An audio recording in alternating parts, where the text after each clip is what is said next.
Palavra da Verdade, com Hernandes Dias Lopes. Dar início ao nosso estudo hoje. E hoje vamos expor capítulo 14 de Romanos. Abra sua Bíblia, por favor, comigo. Romanos 14.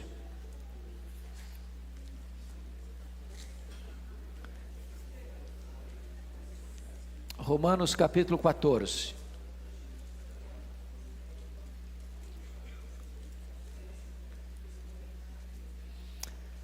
Ok? Todo mundo? Antenado aí? Então vamos fazer essa leitura. Você acompanha, por favor. Está escrito o seguinte: acolhei ao que é débil na fé, não porém para discutir opiniões. Um crê que de tudo pode comer, mas o débil come legumes. Quem come não despreze o que não come, e o que não come não julgue o que come, porque Deus o acolheu. Quem és tu que julgas o servo alheio? Para o seu próprio Senhor está em pé ou cai, mas estará em pé porque o Senhor é poderoso para o suster. Um faz diferença entre dia e dia, o outro julga iguais todos os dias. Cada um tem a opinião bem definida em sua própria mente. Quem distingue entre dia e dia, para o Senhor o faz. E quem come, para o Senhor come, porque dá graças a Deus. E quem não come, para o Senhor não come, dá graças a Deus. Porque nenhum de vós vive para si mesmo, nem morre para si mesmo. Porque se vivemos, para o Senhor vivemos, se morremos, para o Senhor morremos. Quer pois vivamos ou morramos, somos do Senhor. Foi precisamente para esse fim que Cristo morreu e ressuscitou, para ser Senhor tanto de mortos como de vivos. Tu, porém, por que julgas teu irmão? E tu, por que desprezas o teu? Pois todos compareceremos perante o tribunal de Deus, como está escrito. Por minha vida, diz o Senhor, diante de mim se dobrará todo o joelho e toda língua dará louvores a Deus. Assim, pois, cada um de nós dará contas de si mesmo a Deus. Versículo 13. Não nos julguemos mais uns aos outros, pelo contrário, tomai o propósito de não pôr de tropeço ou escândalo ao vosso irmão. Eu sei e estou persuadido no Senhor Jesus, de que nenhuma coisa é de si mesma impura, salvo para aquele que assim a considera. Para esse é impura. Se por causa de comida o teu irmão se entristece, já não anda segundo o amor fraternal. Por causa da tua comida não faças perecer aquele a favor de quem Cristo morreu. Não seja, pois, vituperado o vosso bem, porque o reino de Deus não é comida nem bebida, mas justiça e paz e alegria no Espírito Santo. Aquele que deste modo serve a Cristo é agradável a Deus e aprovado pelos homens. Assim, pois, seguimos as coisas da paz e também as da edificação de uns para com os outros. Não destruas a obra de Deus por causa de comida. Todas as coisas, na verdade, são limpas, mas é mal para o homem o comer com escândalo. É bom não comer carne, nem beber vinho, nem fazer qualquer outra coisa com que teu irmão venha a tropeçar, ou se ofender, ou se enfraquecer. A fé que tens, tem-na para ti mesmo, perante Deus. Bem-aventurado é aquele que não se condena naquilo que aprova. Mas aquele que tem dúvidas é condenado a se comer, porque o que faz não procede de fé, e tudo que não procede ou não provém de fé é pecado. Vale a pena ler o versículo 1 do capítulo 15. Ora, nós que somos fortes devemos suportar as debilidades dos fracos e não agradar a nós mesmos. Eu quero hoje tratar com vocês, à luz desse texto, sobre o tema, o relacionamento entre irmãos que pensam diferente. Esse é um negócio fenomenal, né? Como é que você lida, como é que você convive com pessoas que são seus irmãos na fé, mas que não pensam como você em alguns aspectos. Preste bem atenção, não estou falando de diferenças doutrinárias. Você e eu não podemos pensar diferente do ponto de vista doutrinário, dos pilares da nossa fé. Ah, pastor, eu acho que Jesus Cristo não é Deus, não. Ah, mas tudo bem, a gente pensa diferente, mas estamos juntos. Não é isso não. Não é isso não. Ah, pastor, eu acho que a Bíblia não é palavra de Deus, não, mas estamos juntos. Não é disso, né? Você não tem liberdade de pensar diferente nisso, não. Paulo não está tratando de doutrina, está tratando aqui de relacionamento e assuntos secundários. E nesse aspecto de secundário, ele está falando aqui de liberdade cristã.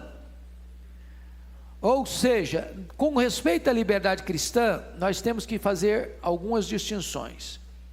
Aquilo que nós chamamos de coisas morais, aquilo que nós chamamos de coisas imorais e de coisas amorais. Em outras palavras,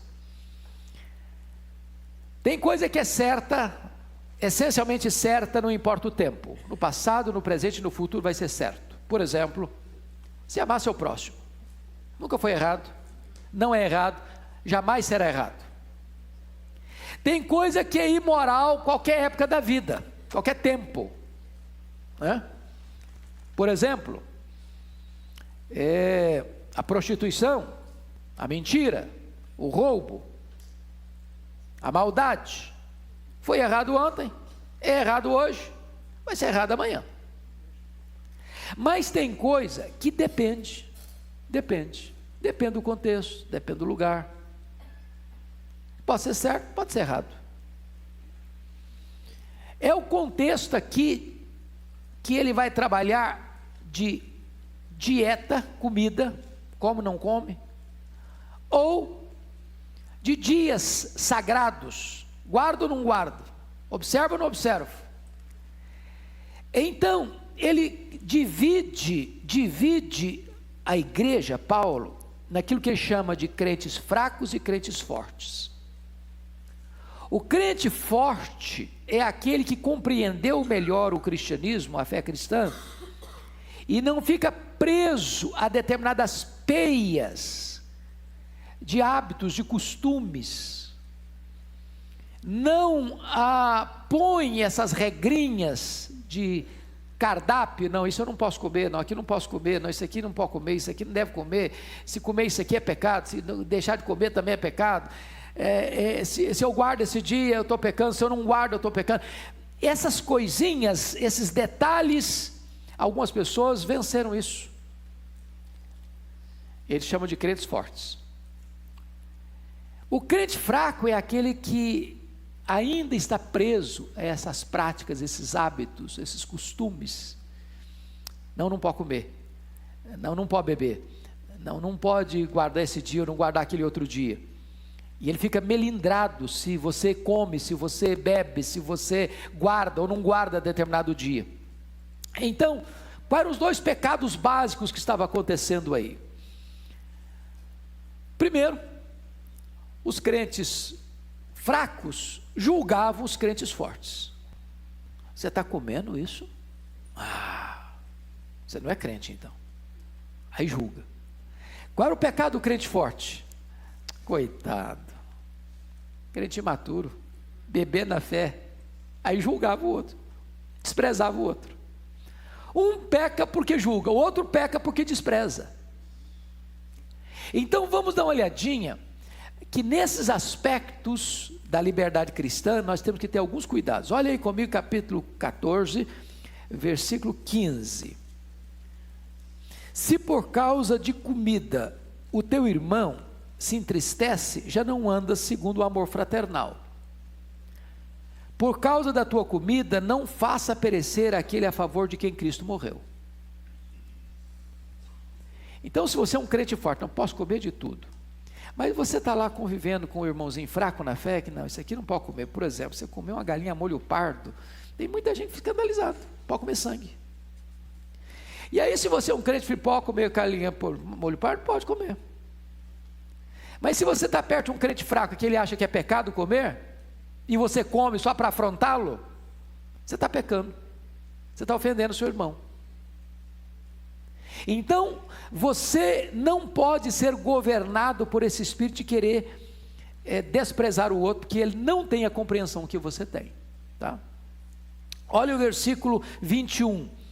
É bom não comer carne, nem beber vinho, nem fazer qualquer outra coisa com que teu irmão venha tropeçar, ou se ofender, ou se enfraquecer. Então, aquilo que você acha que é certo, e para você é certo, e você não está pecando em fazer, é amoral, Você fazer ou não fazer, você não melhora nem piora. Mas se você faz, e com o fato de você fazer, seu irmão se escandaliza ou se enfraquece na fé, você não deve fazer. Você se abstém de fazer.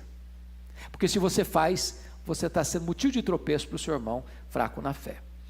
Então notem uma coisa, irmãos, a igreja não é lugar para disputa de ideias acerca de coisas secundárias, mas campo fértil para o exercício do amor fraternal. Uma igreja imatura, ela fica discutindo isso. Olha aí, versículos 1 a 3. Acolhei o que é débil na fé, não parei, porém para discutir opiniões. Onde você viu a igreja discutindo opiniões sobre coisas secundárias, é uma prova de que está existindo ali o quê? Imaturidade, falta de crescimento espiritual.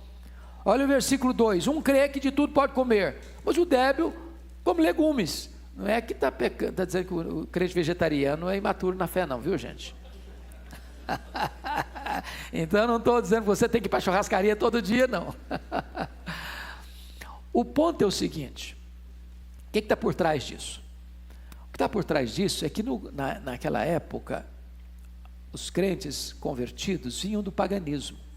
E no paganismo as pessoas sacrificavam comidas, carnes, por exemplo, aos deuses deles, aos ídolos deles.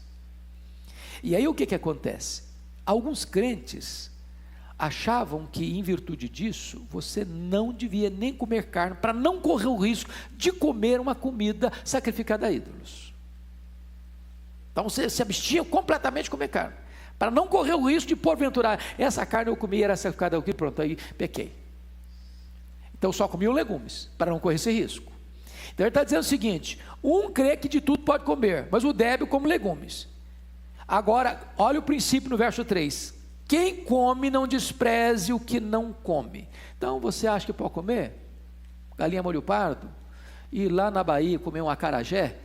Mas foi dedicado lá aos ídolos lá. Ok, mas você não está sabendo se foi? Come, problema não. Por comer escondido, né, irmão? Come, não tem problema não. Agora, se você come, não julgue quem não come, não despreze quem não come. Se você não come, não julgue quem come. Ou seja, seu papel na igreja não é ser juiz do seu irmão que pensa diferente de você, mas respeitá-lo. Esse é o princípio da maturidade cristã. Agora veja bem, há algumas coisas que são tranquilo, líquido e certo fazer, em determinados outros contextos não é mais líquido e certo fazer não. Por exemplo, como não come comida sacrificada a ídolos? Como não come carne? Quer dar uma olhadinha comigo lá em Coríntios, como é que Paulo lidou com isso? É o mesmo contexto aqui, vá para 1 Coríntios capítulo 8. 3 circunstâncias, aquilo que é amoral, ou seja, é neutro, não é nem pecado nem virtude, não deve ser feito. Olha aí capítulo 8, versículo 10. Porque se alguém, vamos começar com 8, versículo 8. Não é a comida que nos recomendará a Deus, pois nada perderemos se não comermos e nada ganharemos se comermos. Ou seja, se você fizer, você não fica nem mais santo nem menos santo. Vede, porém, que esta vossa liberdade não venha de algum modo ser tropeço para os fracos. Então a liberdade cristã não pode ser um motivo para você provocar escândalo ao seu irmão mais fraco na fé. Agora o princípio do verso 10, porque se alguém te vir a ti que és dotado do saber, à mesa em templo de ídolos, não será a consciência do que é fraco induzida a participar de comida sacrificada a ídolos? Então está dizendo o seguinte, vamos imaginar o seguinte, você é crente, você se converteu, aí um amigo veio lá um amigo do paganismo, de onde você saiu, convida você para ir no templo, e aí lá tem uma churrascada depois das cerimônias deles. Lá você não deve ir, lá você não deve comer, porque se você comer carne lá, você está violando a consciência do fraco. Aquilo que é amoral, neutro, pode se tornar um problema, um pecado, um motivo de tropeço, de escândalo para outra pessoa, então lá você não deve comer. Esse é o princípio. Segundo lugar, olha aí capítulo 10. Capítulo 10. Versículo de número 25. Comei de tudo que se vende no mercado, sem nada perguntar por motivo de consciência. Por que ele está falando isso aqui? As carnes que eram sacrificadas nos templos dos ídolos, nem toda essa carne era consumida lá. Boa parte dessa carne descia para o açougue. E aí a dona Maria vai ao açougue, no mercado, comprar carne para o almoço. Aí o açougueiro diz assim para a dona Maria: chegou uma carne especial aqui hoje, veio exatamente lá do templo dos ídolos, foi dedicada, é carne da primeira qualidade. A dona Maria, que é crente, não deve fazer o quê? Não deve comprar essa carne.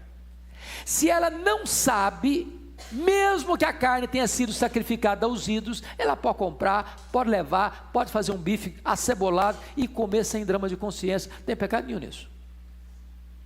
Está percebendo a coisa? Terceira circunstância, olha aí capítulo 10, versículo 27. Se algum dentre os incrédulos vos convidar e quiser dizer: comei de tudo que for posto diante de vós, sem nada perguntar por motivo de consciência. Porém, se alguém vos disser: isto é coisa sacrificada a ídolo, não comais, por causa daquele que vos advertiu e por causa de consciência. Então, preste atenção nisso. Aí você é crente, aí o seu vizinho, que não é crente, convida você para um almoço ou para um jantar. Você deve ir. Preste atenção, crente precisa ter amigos não crentes. Não para ser influenciado por eles, mas para influenciá-los com o evangelho. Aí você chega na casa do seu vizinho, que não é crente, uma mesa linda posta. Paulo diz: coma de tudo. De tudo. Não fique aí com milindres. Ah, será que foi sacrificado a ídolo? Será que não foi? Não faça essa pergunta. Coma. Agora, se ele afirmar para você: olha, eu trouxe você aqui, meu amigo, porque essa carne especial aqui foi sacrificada aos ídolos, eu quero que você experimente, aí você não deve comer. Então preste atenção que uma coisa que é amoral pode tornar-se imoral, dependendo do contexto onde você está, ou da informação que você tem. Deixa eu lhes dar outro exemplo. Quando o apóstolo Paulo estava enviando Tito para as igrejas, e as igrejas judaizantes, com influência judaizante, entendiam que se a pessoa não se circuncidasse, ela não podia ser salva. Essa era a mensagem dos judaizantes, conforme Atos 15:1. Paulo disse para Tito assim: não pode circuncidar não, Timóteo, Tito, de jeito nenhum. Por quê? Porque havia um componente teológico, doutrinário, por trás da circuncisão. É preciso circuncidar para ser salvo. Aí não circuncida, não tem negócio, é inegociável, não pode. Mas quando Paulo vai sair para a segunda viagem missionária com Timóteo, ele circuncida Timóteo. Uai, Paulo, você não está sendo contraditório, não? Proíbe circuncidar o Tito e manda circuncidar o Timóteo? Por que isso? Por uma razão muito simples. Paulo diz: a circuncisão em si é neutra. É neutra. Ninguém é mais santo porque circuncida, nem é menos santo porque deixa de circuncidar. Se o problema é apenas cultural, então pode circuncidar, porque nós estamos indo, e a primeira porta de entrada nossa são as sinagogas judaicas. E quando você é circuncidado, você abre caminho cultural para pregar o evangelho. Então, se o problema é apenas cultural, circuncida o Timóteo. Agora, se você diz que é preciso circuncidar para ser salvo, não circuncida o Tito. Está claro isso, irmãos? Está claro isso? Ok. Então, é esse o aspecto que eu chamo a atenção dos irmãos para nós entrarmos na exposição desse capítulo 14. Então, vamos lá. Acolha seu irmão e aprenda a viver com os diferentes. Essa é a tese dele até o versículo de número 12. Então, por que você deve acolher os fracos? Então vamos lá? Vamos voltar agora para Romanos, tá bom? Romanos 14. Acolhei o que é débil na fé. Por que você deve acolher o que é débil na fé? Primeiro, você deve acolher o que é débil na fé, porque Deus o acolheu. Olha aí, versículos 1 a 3, acolheu o que é débil na fé, não para discutir opiniões, um crê que de tudo pode comer, mas o débil come legumes, quem come não despreze o que não come, e o que não come não julga o que come, porque Deus o acolheu.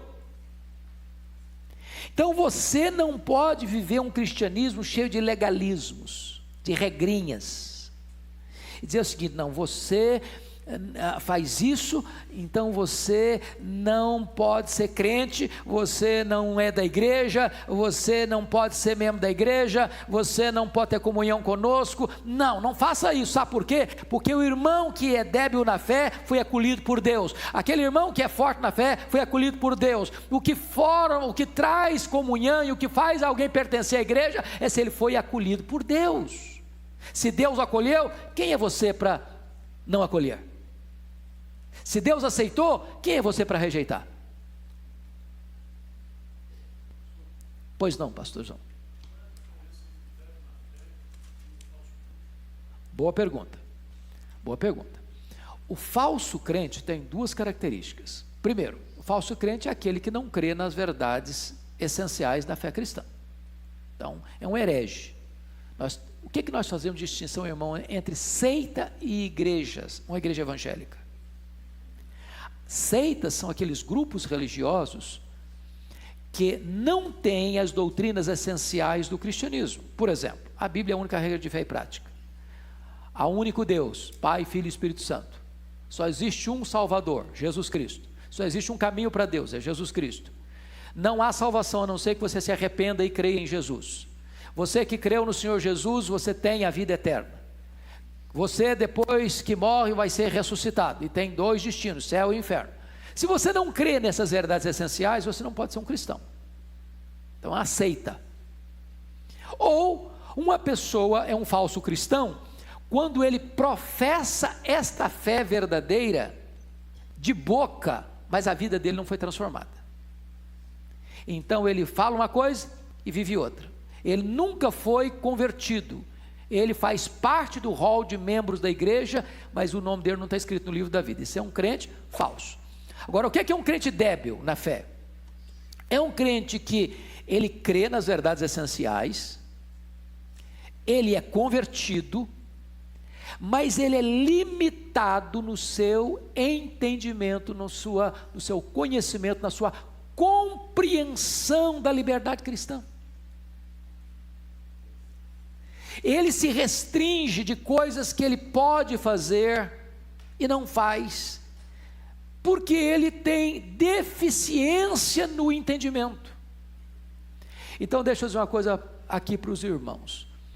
Às vezes, muitos irmãos estão errando, não é porque tem dolo, é porque tem falta de informação, de conhecimento. Cabe a nós discipular as pessoas, ensinar as pessoas, doutrinar as pessoas, porque o conhecimento que as pessoas têm é que vai libertando as pessoas de todas essas amarras, essas peias, sejam culturais ou sejam do legalismo religioso, para deixar de ser um crente fraco, para ser um crente forte. Paulo está lidando aqui conosco nesse texto, é como conviver com os diferentes. Porque é possível que você tenha do seu lado aqui na igreja, na mesma igreja, a igreja Presbiteriana de Pinheiros, um que diria, na linguagem de Paulo, é o crente forte. O que é o crente forte? É aquele que é regido pelo conhecimento das Escrituras, que não fica preso às peias culturais ou legalistas da religiosidade. Pode, não pode, toca, não toca, faz, não faz, vá, não vá. Agora, o que Paulo está dizendo? Se você, versículo 2, quem come, não despreze o que não come. Não, se você não come, você é um crente fraco, então você não quer nem levar você em consideração. Se você não come, não julgue o que come. Paulo está mostrando os dois pecados aqui. Primeiro pecado é o pecado de julgamento. Segundo pecado é o pecado de desprezo. Esse é o ponto aqui. Segundo aspecto, não sei se eu respondi sua pergunta, Arivão. Está respondido. Qual é a nossa função na igreja então? Olha o versículo 4 e 5. É acolher e não julgar. Vamos ler o 4 e 5 comigo? Vamos lá? Quem és tu que julgas o servo alheio? Para o seu próprio Senhor está em pé ou cai, mas estará em pé porque o Senhor é poderoso para o suster. Um faz diferença entre dia e dia, o outro julga iguais todos os dias. Cada um tem opinião bem definida em sua própria mente. O que ele está dizendo é o seguinte: quem és tu que julga o servo alheio? Então, o seu papel não é julgar, o seu papel é acolher. Aqui.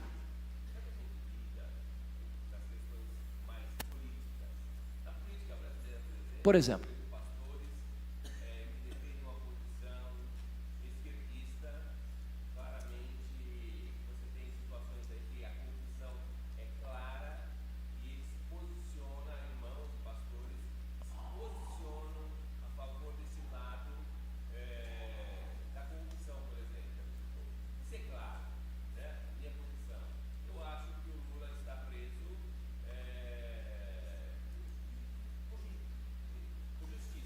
pois não. Tem pastores que dizem que não, que defendem, escrevem, eu não sei lidar com isso. Pois não, a pergunta sua é excelente. Você quer responder, Erival, primeiro?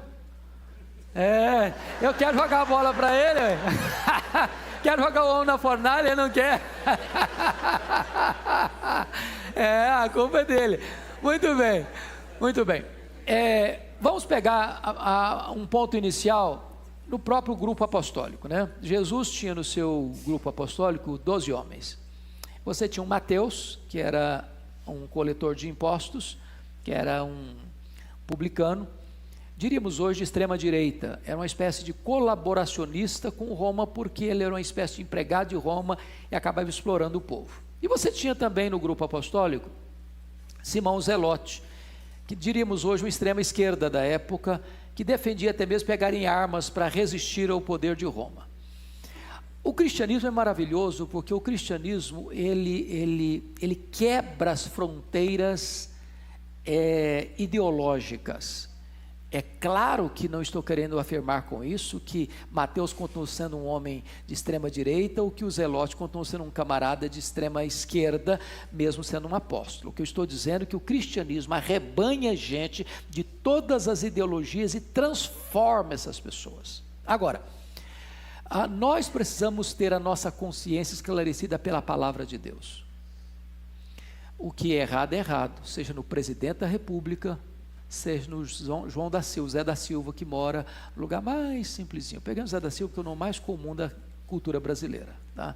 Se tem um Zé da Silva aqui, me perdoe. O que eu estou dizendo é o seguinte: nós não podemos ter dois pesos e duas medidas.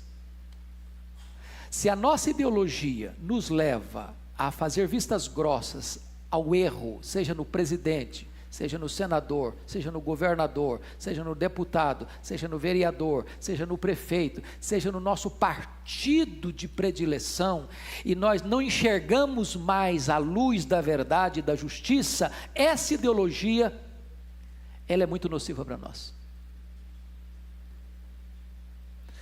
O servo de Deus, ele deve condenar o erro em si mesmo, e onde for, seja no palácio ou na choupana. Então nós temos que ser governados pela verdade, pela justiça. Não podemos fazer vistas grossas porque é o meu candidato, porque é o meu preferido. Essa ideologização é nociva no meio evangélico, que você tem plena razão. Tem muito pastor e crente que defende o candidato A, seja o Lula, seja o Temer, seja não sei das quantas, porque é do meu partido, porque é da minha ideologia. Nós não temos partido, nós temos a verdade, nós temos a justiça, nós temos o que é certo, nós temos o que é devido. Então o pecado é pecado no presidente, e é o pecado no vereador, é o pecado no doutor, e é o pecado no analfabeto, é o pecado do mais rico, é o pecado do mais pobre, é o pecado do pastor, e é o pecado do membro da igreja. É o pecado. E o pecado precisa ser rechaçado, não importa aqui, ali ou acolá, seja da Suprema Corte Federal, ou seja lá do comércio. Se você lê a Bíblia, tanto os profetas quanto os apóstolos, eles condenaram o pecado nas estruturas sociais, nas estruturas políticas, nas estruturas comerciais, nas estruturas relacionais, internacionais e intrapessoais e interpessoais. Então, acho que esse é o ponto. O cristianismo, ele precisa trazer luz. Onde tem trevas, ele precisa lançar a sua luz. Tá? Isso não é, voltamos a dizer, isso não é o que Paulo está dizendo aqui em Romanos. Paulo está dizendo aqui em Romanos, não é você respeitar as diferenças do outro nos seus erros, pecados. Nós estamos falando aqui de debilidades, de infantilidades na fé, do irmão que é bebê na fé, que ele não amadureceu ainda, que ele se escandaliza com coisa que não é errada em si mesma. Agora, preste atenção, Paulo não está dizendo o seguinte, que eu sou um crente maduro, pode pecar do jeito que quiser, que eu não me escandalizo, não. Ele está falando disso. Ele está falando disso. O pecado é pecado, e ele tem que ser confrontado e resistido, em qualquer fronte, em qualquer época, em qualquer estrutura. Ok? Vamos para frente um pouco? Pode me interromper, eu fico muito feliz quando alguém interrompa para a gente avançar. Olha o versículo 6 comigo. Nossa função na igreja é fazer tudo para agradar a Deus e não para ganhar a aprovação dos homens. Vamos ler o 6 comigo? Vamos lá? Quem distingue entre dia e dia, para o Senhor o faz. E quem come, para o Senhor come, porque dá graças a Deus. E quem não come, para o Senhor não come, dá graças a Deus. O que ele está dizendo com isso?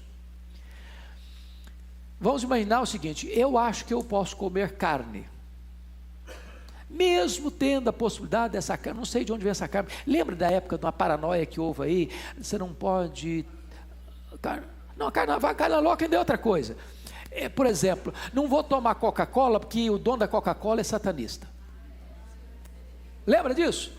Não vou comer esse produto, porque esse produto, o cara que fez, o cara não tem compromisso com Deus lá, aí virou a paranoia. Teve uma época que não podia usar uma cortina com determinadas cores, porque aquilo era do demônio. A nova era, na época desse troço, virou uma confusão. Então, as pessoas viram a paranoia. Você vai no supermercado, você não fica perguntando quem fez, quem foi o fabricante, se o cara era crente, se não era crente, se era satanista, se não era satanista. Você não vai fazer essa pergunta, gente.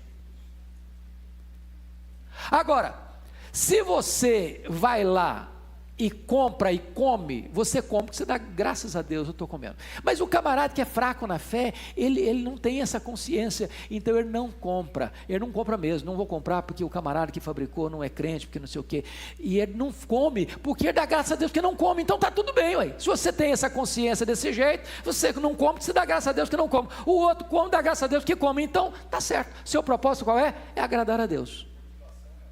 A motivação é a mesma, é agradar a Deus.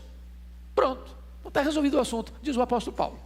Vamos adiante um pouquinho. Nossa função na igreja é viver para agradar a Deus e não a nós mesmos. 7 e 8, vamos dar uma olhadinha agora no 7 e 8? Vão comigo? Porque nenhum de nós vive para si mesmo, nem morre para si. Porque se vivemos, para o Senhor vivemos. Se morremos, para o Senhor morremos. Quer pois vivamos ou morramos, nós somos do Senhor. Então, tanto viver quanto morrer, você faz para Deus. Eu vivo para Deus, eu morro para Deus. Meu propósito é agradar a Deus, não é agradar a mim.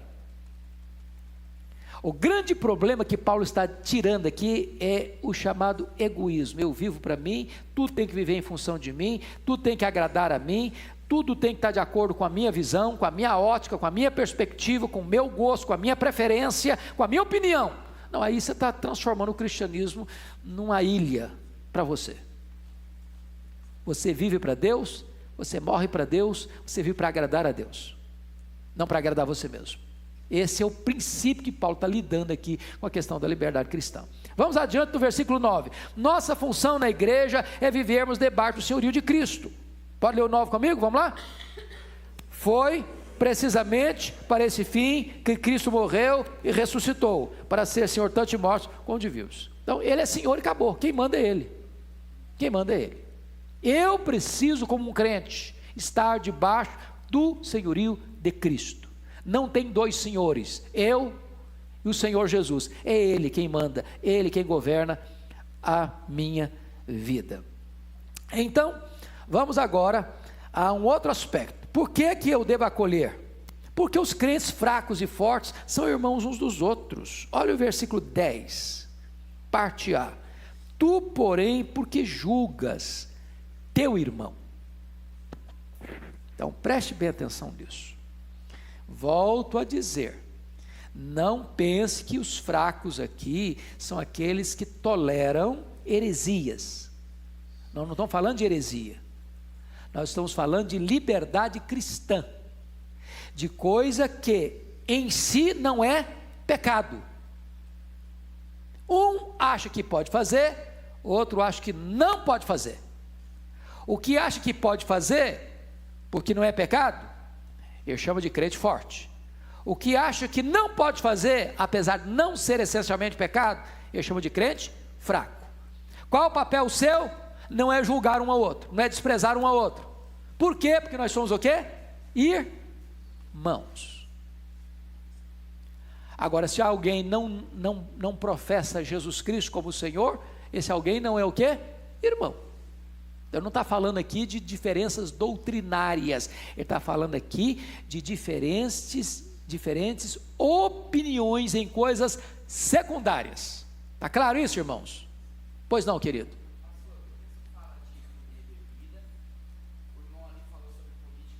Ok? Não era o problema cultural da época, pode ser nosso. Por exemplo, entra um outro princípio aí. Qual que é o princípio da vestimenta nossa? Decência. Uma pessoa pode vir com qualquer roupa e dizer, pode. Mas imagine uma senhora entrando de maiô aqui no culto. Maiô uma veste boa? Para a praia é. Para a igreja não. Imagine uma moça de mini saia. Não é uma roupa própria para a igreja. Eu não sei nem para onde é própria. Não vou nem me aventurar.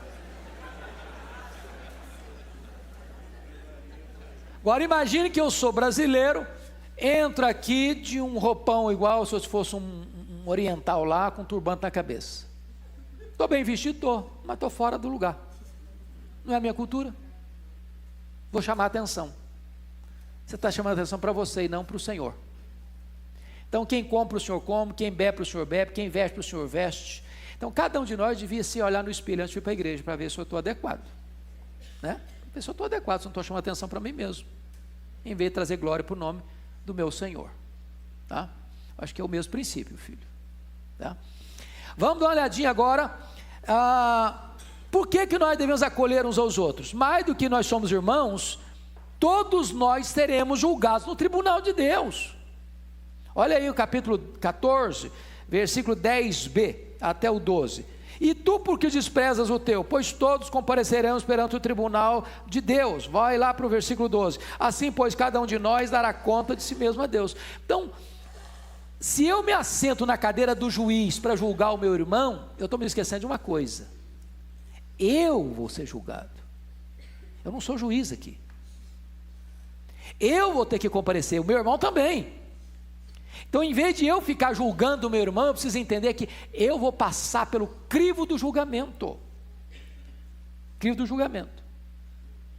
Aí você pode até argumentar, bom, mas então nós não podemos julgar nada. Não, gente, vamos entender de novo. A Bíblia diz lá em Mateus 7,7, não julgueis, para que não sejais julgados. Mas então quer dizer que eu não posso julgar nada nunca? Em época nenhuma, em nada? Claro que eu preciso julgar. Jesus alertou sobre os falsos profetas, os falsos mestres. Como é que você pode saber se alguém é um falso mestre? Se você julga o que ele está falando. A Bíblia até diz, quando o pastor Ival subir para o púlpito, e eu subir para o púlpito, e o pastor Rodney subir para o púlpito, e o outro pastor subir para esse púlpito, você que está sentado aqui, você tem que julgar o que nós estamos pregando. Você está com a Bíblia na mão. Se o que nós estamos pregando tem base aqui. E se um dia, um de nós, porventura vier ter um tropeço, um cochilo, e nós pregarmos algo que não esteja aqui, cabe a você chamar de falar: olha, pastor, ou fulano, olha, você pregou, mas vamos explicar melhor esse negócio aqui. Não está de acordo aqui não, como é que é esse negócio? Vocês perceberam isso? A autoridade é da palavra.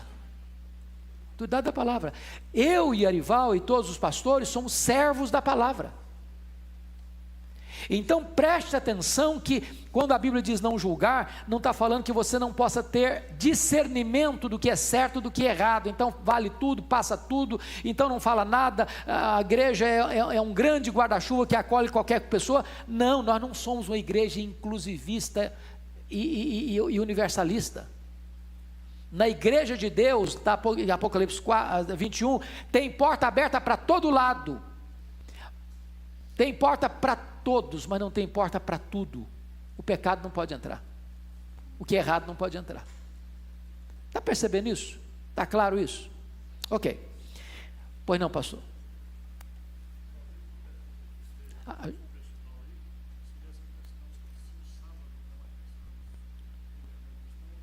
Obrigado da sua pergunta. Pastor Arival está perguntando, dentro desse contexto aqui, se o sábado é uma questão de cada um pode fazer o que acha, ou se é uma questão doutrinária, guardar o sábado ou o domingo.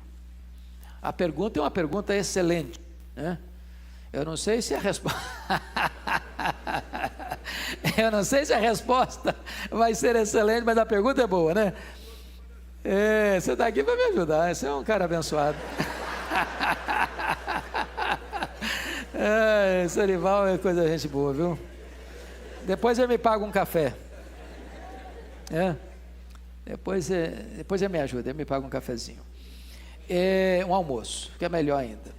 Veja bem, irmãos, é muito importante compreender que a questão do sábado hoje é um ponto muito debatido, porque temos uma denominação religiosa chamada Adventismo do Sétimo Dia. Preste atenção, que nós consideramos seita. Por que consideramos seita?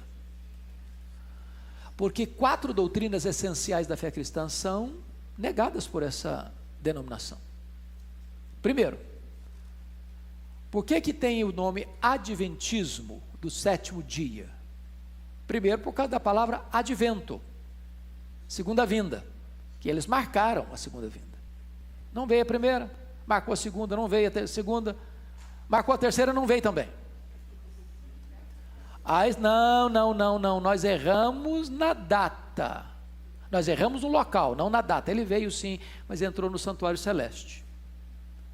Marcar a segunda vinda de Cristo é uma impropriedade, porque o próprio Jesus disse que esse dia só o Deus sabe. Então, marcar a segunda vinda de Cristo é uma heresia. Adventismo do sétimo dia, por quê? Porque tudo isso está baseado numa visão de Ellen White, que ela teve uma visão mística, em que ela viu os 10 mandamentos no céu, e que uma luz incidia especificamente sobre o 4º mandamento, como o mandamento mais importante. Então, quem não guarda o sábado, assim como os judaizantes diziam, quem não se circuncida, não pode ser salvo. Então, a salvação está atrelada ao sábado. Isso é, de certa forma, colocar um outro elemento a mais do que a fé em Cristo para a salvação. Então, a salvação não é só em Jesus, Jesus mais o sábado. E a Bíblia não diz que é Jesus mais o sábado, nem Jesus mais a circuncisão, nem Jesus mais isso, nem Jesus mais aquilo. A salvação é só em Jesus. Depois eu vou entrar na questão do sábado ainda, mas vamos para o terceiro ponto.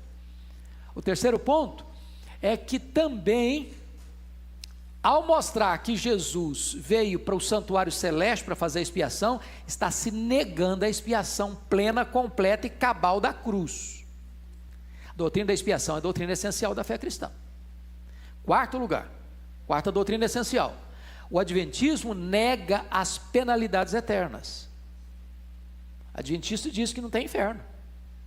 Morreu, está salvo, ok. Está perdido, acabou. Não tem inferno. Ora, mas quem mais falou de inferno na Bíblia foi o próprio Senhor Jesus. É uma doutrina que talvez nós gostaríamos de tirar da Bíblia, mas está na Bíblia.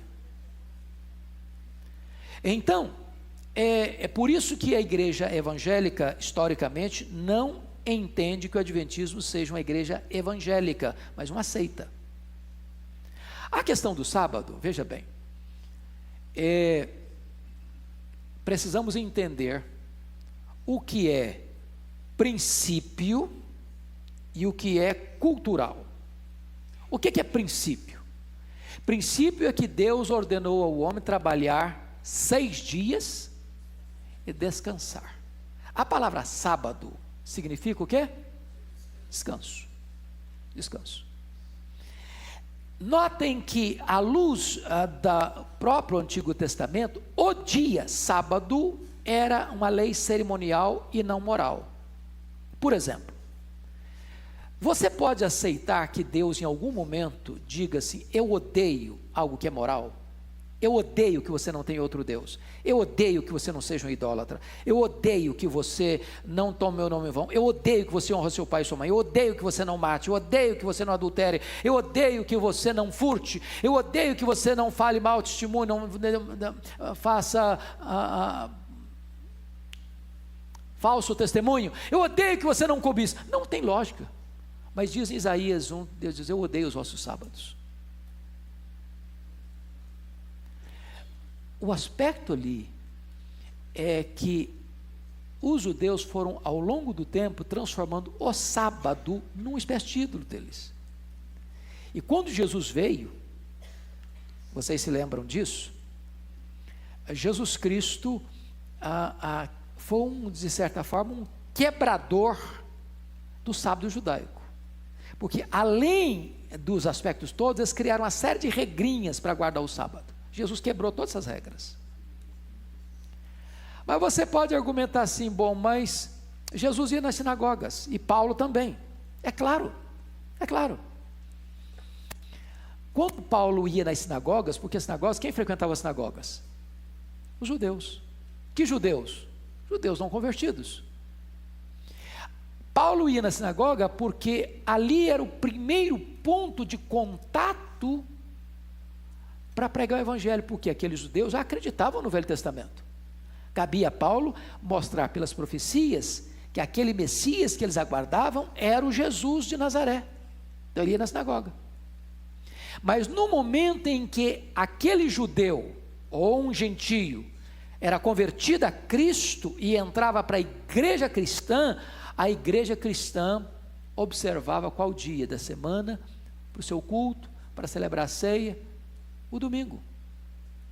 Se o sábado judaico, diríamos, do Velho Testamento, marca a obra da criação, o dia do Senhor marca a obra da redenção. Então Jesus ressuscita no domingo, o Espírito Santo é derramado no domingo, a igreja apostólica se reunia para celebrar a ceia no domingo, o apóstolo João apareceu na ilha de Patmos, o Senhor Jesus apareceu para João na ilha de Patmos no domingo. E Paulo vai dizer em Colossenses que o sábado era a sombra da realidade que é Cristo. Jesus é o nosso sábado, Ele é o nosso descanso. Então, não é, penso eu, pastor Arival, se nós vamos pegar a ideia da circuncisão, do Tito e do Timóteo. Se o camarada diz que é preciso guardar o sábado para ser salvo, eu digo igual a Tito: não circuncide, não guarde, porque se você acha que você vai guardar o sábado para ser salvo, você está anulando a cruz, você está substituindo a cruz, você está dizendo que a cruz não foi suficiente. Mas se você guarda o sábado, eu quero guardar o sábado, porque eu acho que não tem problema guardar o sábado, tudo bem, você não acha que deve guardar o sábado, guarde. Se não é essencial, problema nenhum. Nós cristãos entendemos que guardamos o domingo, porque é o dia que o Senhor ressuscitou entre os mortos, é o dia em que a vitória sobre a morte foi conquistada, é o dia em que leia as cartas de Paulo e o livro de Atos, você vai ver que a igreja se reunia no sábado. Você quer complementar mais alguma coisa importante? Eu não sei, o microfone talvez fosse bom. Está chegando. Depois eu dou a palavra para você, irmão, que pediu, tá?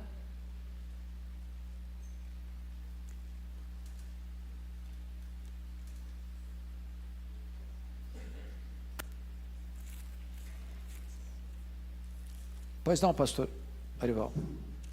Eu acho que o princípio permanece. O princípio, se você pegar a lei de Deus, os 10 mandamentos, Aham, são os princípios espirituais. exato. Todo o aspecto cerimonial do sábado, Cristo cumpriu. Certo? Agora existe um princípio espiritual. Os nossos princípios de liturgia da Igreja Presbiteriana do Brasil diz que há coisas que você faz durante a semana que você não deve fazer no domingo. Por exemplo, ir ao jogo do Palmeiras, né? Não deve de jeito nenhum. Eu vou no sábado, levei os chilenos lá para assistir sábado à noite, eles queriam assistir.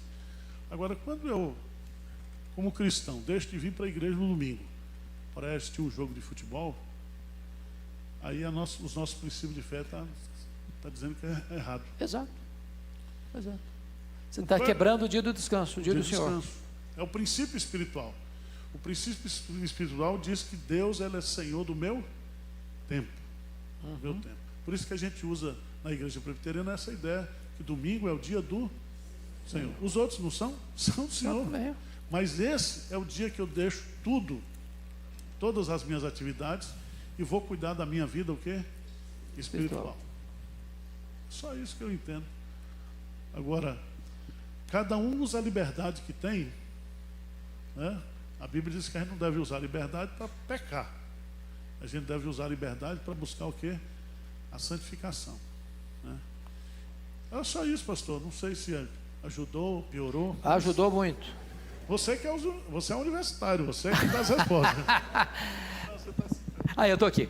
Antes de dar a palavra para o irmão, deixa eu só complementar algo que é importante. Princípio bíblico. Você pode abrir sua Bíblia, por favor, em Oséias, capítulo 2, versículo 11. Oséias 2:11. Pois não, já te dou. Tem um irmão aqui na frente de você, depois você, tá bom? Então, só ler esse texto para explicar isso aqui importante. 2:11 Oséias. Vou ler. O profeta diz assim: farei cessar todo o seu gozo, as suas festas de lua nova e os seus sábados, e todas as suas solenidades. Deus, farei cessar seus sábados. Agora dá uma olhadinha comigo lá em Colossenses capítulo 2, versículo 16. Ninguém, pois, vos julgue por causa de comida e bebida, ou dia de festa, ou lua nova, ou sábados, porque tudo isso tem sido sombra das coisas que haviam de vir, porém o corpo é de Cristo. Está aqui o embasamento teológico de que o sábado era a sombra do que havia de vir. O sábado em si, dia da semana, não é o preceito doutrinário. O preceito doutrinário é a observação do dia para o serviço a Deus, o culto a Deus, a adoração a Deus. Então aquilo que é lícito a você, como o pastor Evaldo diz, fazer de segunda a sábado, não te é lícito fazer no domingo. E aqui, irmãos, talvez fosse um pouquinho mais preciso, além do jogo de futebol do Palmeiras. Por exemplo, questão do estudar. Não estou falando do trabalho de escala, o trabalho necessário, mas o crente querer ganhar, para ganhar dinheiro, trabalha mais um dia para ganhar mais dinheiro. Se você não entender esse princípio, você está pecando contra Deus. Aí é princípio, aí não é mais o detalhezinhos, tá? Pois não, meu irmão, depois você ir lá em cima.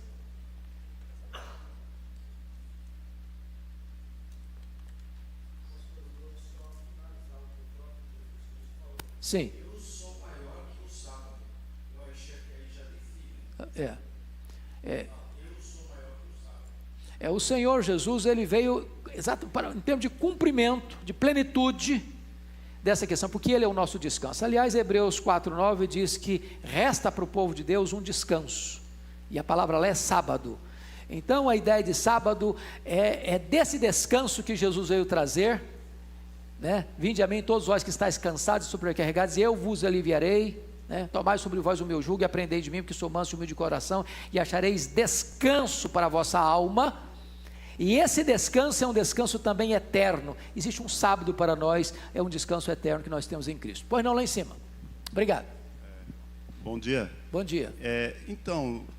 Sobre o versículo 5 de Romanos, ele fala, um faz diferença entre Você o está em dia... Romanos 14:5? Isso, 14:5. Pois não. Um faz diferença entre o dia, mas o outro iguais joga todos os dias.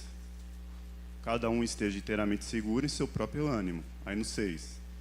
Aquele que faz caso do dia, para o Senhor o faz. O que come, para o Senhor come, porque dá graças a Deus. E o que não come, para o Senhor não come, e dá graças a Deus. Então aqui é a questão dos dias. Então quem acha que guarda um dia, guarde para Deus. É isso que eu estou entendendo? É isso mesmo? É isso mesmo. O grande aspecto é esse. Você só não pode elevar esse aspecto para um aspecto essencial. Por exemplo, se a pessoa acha que ela tem que guardar o sábado para ser salva, ou até o domingo.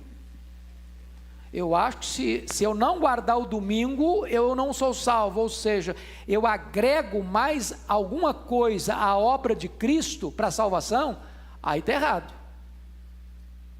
Aí está errado. O que Paulo está estabelecendo aí é que algum acha que esse dia, outro acha que aquele dia, mas ele não está entrando no componente da salvação. Porque se entrar no componente da salvação, eu agrego mais esse dia, a observação desse dia, além da obra que Cristo fez na cruz, aí o princípio já deixou de ser opiniões diferentes para ser divergência doutrinária e essencial, e aí nós não podemos negociar. Então a questão de guardar o domingo, ou guardar ou não guardar o domingo, é só questão de salvação, então. O contexto lá era um contexto de uma igreja egressa do judaísmo, boa parte, né? E egressa do paganismo. No nosso caso aqui, veja bem, nós não temos essa cultura do sábado. Deixa eu só pegar uma coisa importante, ainda que é uma acusação que os adventistas fazem contra os cristãos, é de que isso foi instituído por Constantino, né? O que não é verdade, isso é um anacronismo. Isso é um anacronismo. Pergunto a vocês, quando é que Constantino começou a reinar? Qual foi o período dele? Começo do quarto século. Eu tinha mais de 300 anos de cristianismo. A observação do dia do Senhor começa com a ressurreição de Cristo, começa com os apóstolos, começa com a igreja primitiva, começa com a igreja mártir.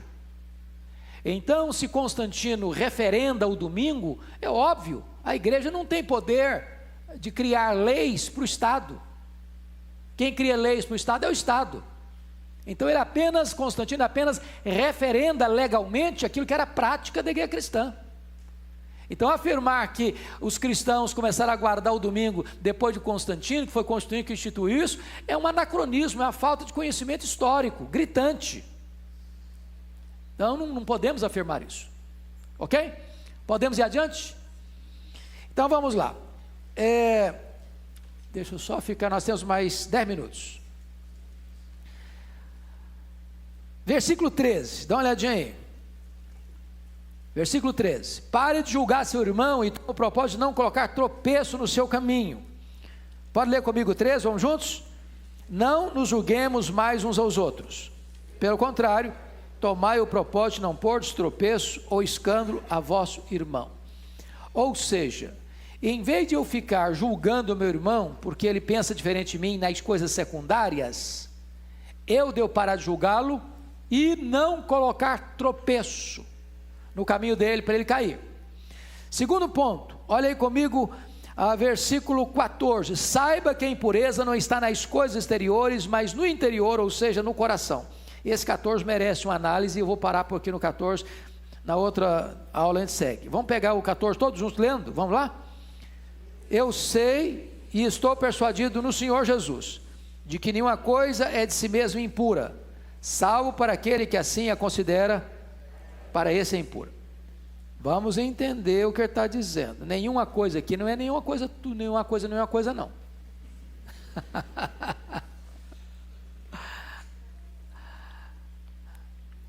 Por exemplo, você acha que a fornicação a promiscuidade é coisa impura? É ou não é? É. Ah, mas eu não acho. E aí? Para mim não é. Dá para defender essa tese? Não, não dá. Quando ele diz nenhuma coisa, ele não está falando de coisas morais em si, ou coisas imorais em si. Ele está falando, o contexto aqui é de cardápio e de dias. Está percebendo isso? Ele não está fugindo do contexto. Então ele está dizendo o seguinte: olha, o camarada que acha que comeu uma galinha molho pardo, ele está pecando, é impuro. É impuro para ele que acha que é impuro. Para o outro não. O Senhor santificou todos os alimentos. Tudo que é recebido com ações de graça é proveitoso para comer. Agora, se uma pessoa acha que não pode, para ele é que não pode.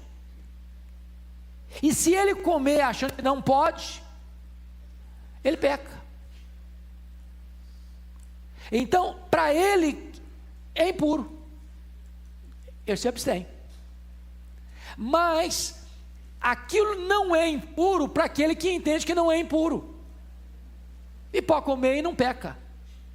É isso que está aqui no versículo 14. Eu estou persuadido no Senhor, nenhuma coisa de si mesma é impura. Ele está falando aqui de comida e de dias, salvo para aquele que assim considera, para esse é impura. Então, quero fechar aqui, mostrando para os irmãos que tem coisas que são impuras mesmas. Não importa se você pensa que é ou que não é, não deixa de ser impura, porque essencialmente é impura. E não é disso que ele está tratando aqui. Pois bem, como esse assunto é um assunto mais amplo e mais vasto, e como hoje muito agradavelmente vocês entraram um pouco mais na aula e fizeram perguntas, paramos aqui, e na outra aula a gente segue daqui com o capítulo 15, tá bom? Deus abençoe.